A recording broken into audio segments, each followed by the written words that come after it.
जय हरी. एकादश स्कंध भाग 142. काल आपण पाहिलं की आत्मा हा देहातच असतो. एखाद्याला प्रश्न पडेल की आत्मा देहात अडकला कसा?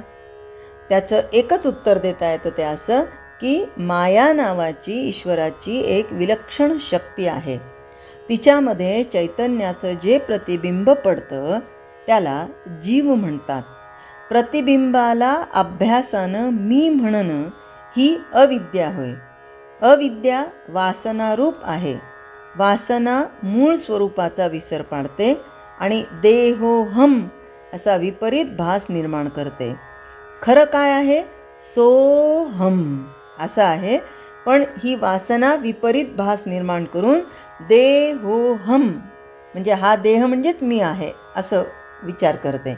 तर साधनाने ती विपरीत भावना जी आहे किंवा विपरीत भास आहे ती साधना केली तर ती नाहीशी होऊ शकते. आणि नाहीशी करावी, कारण हा नरदेह खरा त्याच्यासाठी प्राप्त झालेला आहे ना.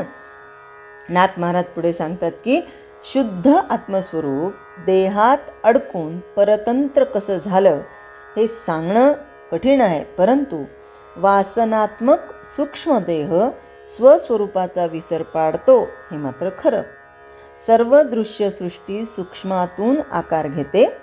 त्यात सत्यबुद्धी ठेवून जीव नादी लागला म्हणजे त्याला आत्मसुखाची विस्मृती होतेच होते, पण दृश्यसुखाची विलक्षण चटक लागते. एखादा सार्वभौम राजा स्वप्नामध्ये भिकारी होऊन गरिबाच्या घरी अन्न मागायला जातो. एखादा शिळा तुकडा त्याच्या हातावर पडला म्हणजे स्वतःला धन्य मानतो.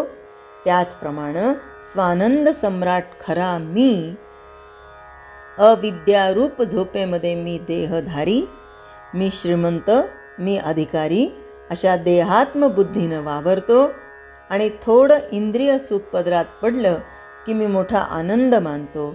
हा भ्रम नाहीसा होण्यास सद्गुरूने सांगितलेल्या साधन मार्गानं जाणं हाच उपाय आहे. अविद्या जशी सूक्ष्म आहे तसंच साधन देखील सूक्ष्म असायला पाहिजे. ज्याप्रमाणे काट्यानं काटा काढून टाकावा त्याचप्रमाणे साधनरूप सद्विद्येनं देहबुद्धिरूप अविद्या काढून टाकावी. चिकाटीनं साधन करून एकदा का आत्मज्ञान प्रकट झालं म्हणजे देहभान नाहीसं होऊन आत्मज्ञान प्रगट होतं. आत्मानुभवाचं वर्णन हे खरं तर तसं करताच येत नाही. आता आत्म्याचा साक्षात्कार हा संत जीवनाचा गर्भ आहे. तो प्राप्त व्हावा म्हणून साधनांचे हे सगळे श्रम असतात. आत्मानुभव अनंत असल्यानं त्याच्या अनंत अंगांचं वर्णन करता करता सत्पुरुषांचे ग्रंथ भरून जातात. या ठिकाणी वृत्तीलय कशी पावते त्याचं वर्णन नाथ महाराजांनी सांगितलेलं आहे की सद्गुरूने दाखवलेल्या मार्गानं अनेक वर्ष अभ्यास करून साधकाचं मन दैवी संपत्तीनं संपन्न होतं. आत्मानुभूतीची तळमळ त्याला लागते. त्याची वृत्ती अत्यंत सूक्ष्म बनून सद्गुरूच्या कृपेची वाट पाहते. रजतमाचा नाश होऊन शुद्ध सत्वाचा प्रभाव पडला की गुरुकृपा होऊन आत्मसाक्षात्कार होतो. देहोहम हे जाऊन ब्रह्मास्मी, अहम ब्रह्मास्मी असा अनुभव येतो. तोही क्षीण होऊन सोहम हंसाची बोळवण होते.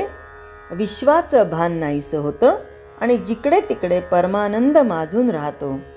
वाणी जिथे पोहोचू शकत नाही त्या तत्पदाला वृत्ती पोहोचते. अर्थात सगळं द्वैत विलीन झाल्यामुळं वृत्तीची वाढ खुंटते. आनंद स्वरूपात बुडाल्यानं तिचं भान तिला राहत नाही. गंगा समुद्रात गेली की समुद्रच बनते. पाण्यात मीठ गेलं की ते तद्रूप होतं.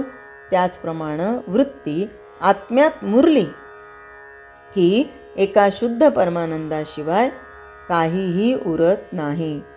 परमानंद ज्ञानस्वरूप आणि स्वयंप्रकाश आहे. अविकारी, अविनाशी, अकर्ता, अभोक्ता, उदास आणि निर्विशेष आहे. त्याला कोणत्याच प्रकारचे विकार नाहीत. तो अविनाशी आहे म्हणजे त्याचा कधीही नाश होणारा नाही आहे. तो कर्ता आणि भोक्ता याच्या पलीकडचा आहे आणि म्हणून निर्विशेष, त्याला विशेषणही कोणतीच नाही आहेत आणि अशा पद्धतीने तो सर्व मानवी कल्पनांच्या पलीकडे आहे.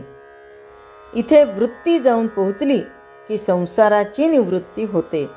ही उत्तमावस्था वृत्तीला प्राप्त होण्यासाठी मनापासून चिकाटीनं केलेलं साधन ते उपयोगी पडतं.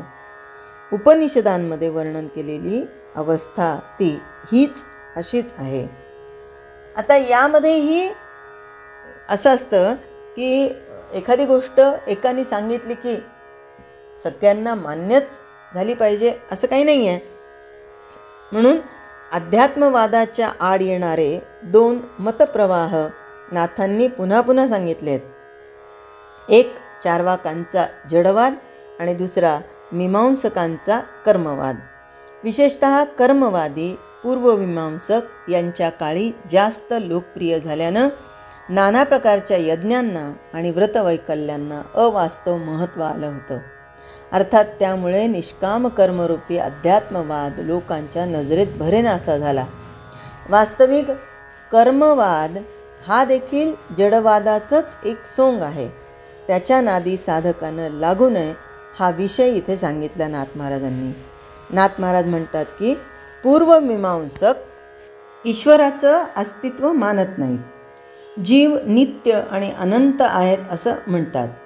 जीवाच्या कर्तेपणानं सगळ्या गोष्टी घडून येतात, म्हणून जीवानं वेदांतात सांगितलेलं कर्म इथे करून स्वर्गामध्ये नाना प्रकारचे विषय भोगावे हेच जन्माचं सार्थक आहे.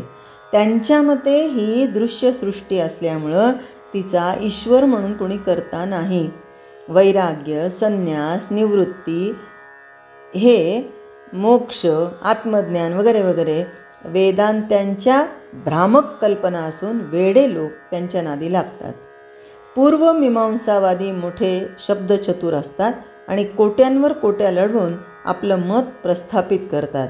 पण जरा खोल विचार केला तर त्यांची मतं विवेकाला टिकत नाहीत.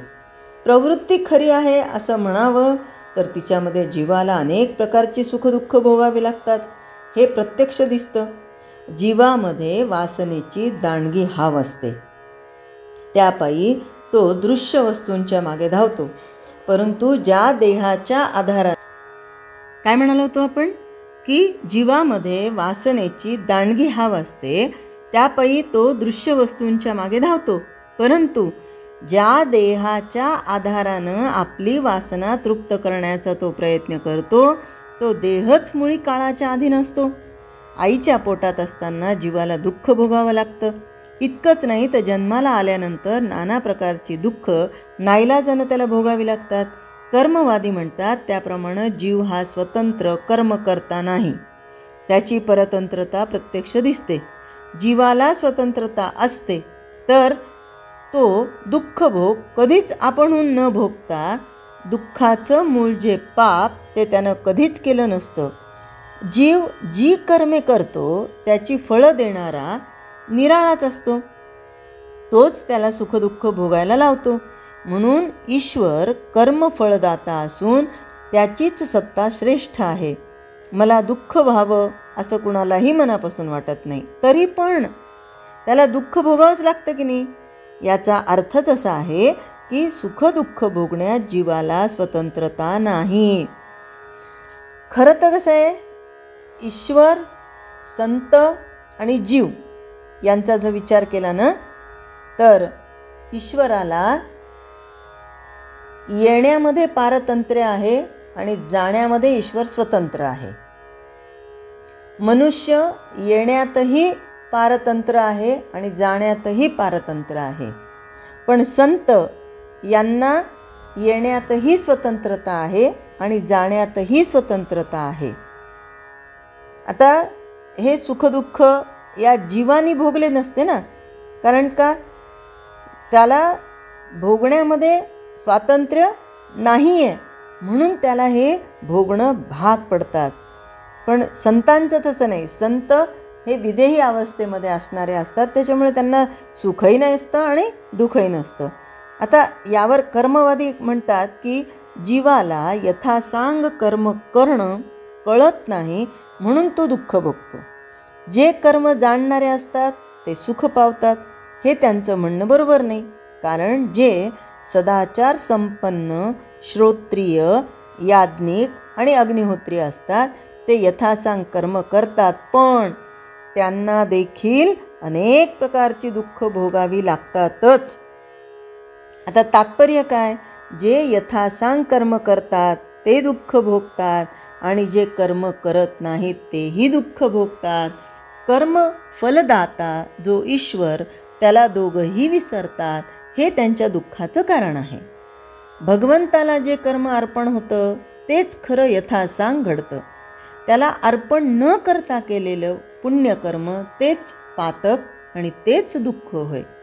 कर्म करताना जर त्यात काही न्यून पडलं, अर्थात काही कमी जास्त असेल, तर तिथे भगवंताचं स्मरण करावं. नामाचं सामर्थ्य असं आहे की कर्मातील न्यून पूर्ण होतं. कर्म सुटत नाही हे खरं, परंतु कर्मातून कर्मठपणा निर्माण होतो, हा त्याचा मुख्य धोका होय. यज्ञपुरुष श्रीकृष्ण याज्ञिकांकडे स्वतः अन्न मागायला गेले तेव्हा त्यांनी ते दिलं नाही.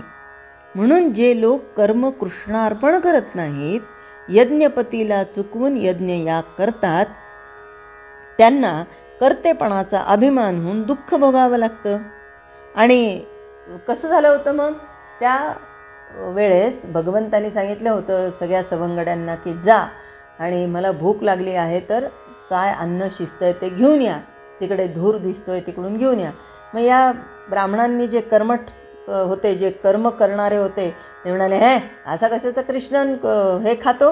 आम्ही इथे यज्ञ करतोय, आहुत्या देतोय, व्हा इकडून मागे व्हा, नाही तर लाकडाने बडवून काढू. आणि मग ते पळत पळत गेले कृष्णाकडे आणि म्हणाले, अरे म्हणे ते आम्ही जीव वाचवून आलो. परत कृष्ण म्हणतो, आता असं करा म्हणे की त्या जिथं यज्ञ चालू आहे त्याच्या मागच्या बाजूनी जा, जिथं स्वयंपाक सुरू आहे ना तिकडे जा म्हणे, त्यांच्या स्त्रियांकडे जा.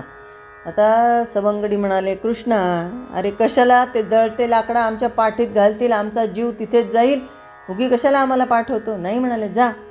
आणि मग या ज्या त्यांच्या पत्नी होत्या सगळ्यांच्या, त्यांना सांगितलं की कृष्णाला असं असं भूक लागली आहे. त्या जसे भांडे शिजलेले तसेच्या तसे घेऊन आल्या, या भगवंताला आणि त्यांच्या मित्रांना पोटभर जेव घातलं आणि मग त्यांना भगवंताचं दर्शन झालं.